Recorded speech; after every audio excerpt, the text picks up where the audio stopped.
L'un des dangers, alors je dis l'un des dangers parce qu'il y en a plusieurs, mais tu t'es focalisé sur lui aujourd'hui. Oui, oui, bah, je voudrais commencer par un petit tour de table.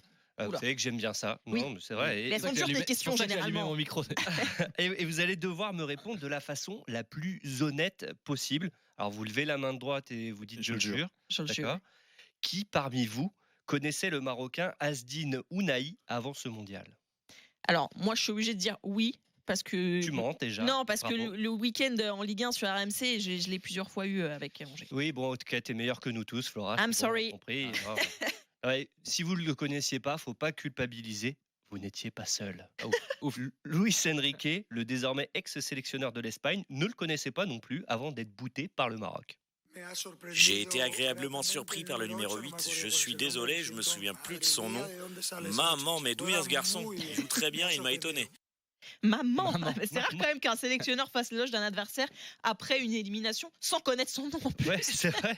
Mais maintenant que les présentations sont faites, creusons le parcours incroyable de ce milieu box-to-box de 22 ans qui joue donc chez le dernier de Ligue 1, Angers. D'ailleurs, petite stat qui fait sourire, Asdine Ounahi a déjà gagné plus de matchs au Mondial 2022, 3, qu'en Ligue 1 cette saison avec Angers, 2. Voilà. Ça fait mal. Pour beaucoup, passer de l'un à l'autre serait comme enfourcher la moto de Valentino Rossi juste après avoir passé son BSR, mais pas pour lui, qui fait partie des 4 joueurs issus de l'académie Mohamed VI dans les 26 du sélectionneur Walid Regragui, avec Youssef Ennessiri, Naïef Aguerd et le gardien remplaçant Reda Tagnaouti.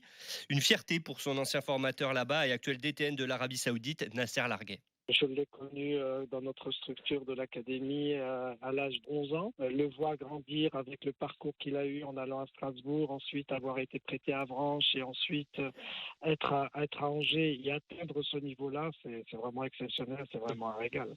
Alors, ce milieu de terrain grand mais pas costaud, il fait 1m82 pour 60 kg, a pris une autre dimension sur la phase à élimination en direct de cette Coupe du Monde, après des poules où les yeux étaient davantage rivés sur son partenaire du milieu Sofiane Amrabat. Une explosion qui ravit le consultant de Prime Video Benoît Chéroux, qui le suit tous les week-ends dans la Ligue des Talents.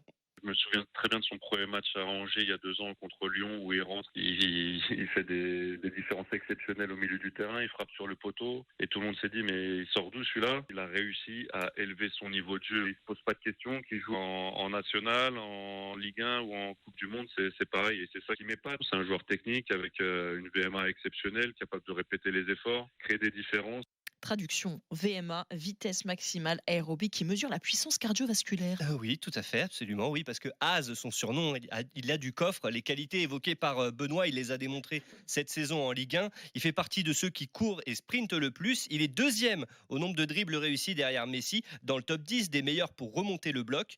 Mais dans une équipe qui ne tourne plus cette saison, suite au départ de 2 de ses 3 meilleurs passeurs, Jimmy Cabot, Angelo Fulgini, et aussi du prometteur Mohamed Ali Chaud, Asdine Ounahi est l'un des seuls à surnager avec son compatriote Sofiane Bouffal et l'Algérien Nabil Bentaleb. Ouais, donc on l'a compris, comme à chaque fois que tu nous présentes un joueur, de toute façon, il va pas rester dans son club après cette Coupe du Monde.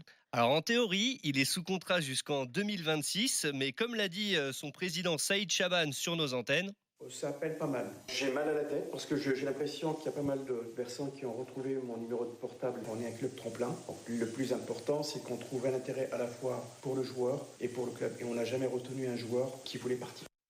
alors, on parlait de coups de fil venant des clubs de Première Ligue. Il y a l'équipe qui évoque une offre de Leicester autour de 45 millions d'euros, de Bundesliga aussi, de Liga, dont un avec l'indicatif plus 34 en provenance de Barcelone, selon le journal catalan Mundo Deportivo. Et si certains socios du Barça ne le connaissent pas encore et qui n'ont pas la chance d'écouter cette superbe chronique, ils pourront toujours se renseigner auprès de Luis Enrique.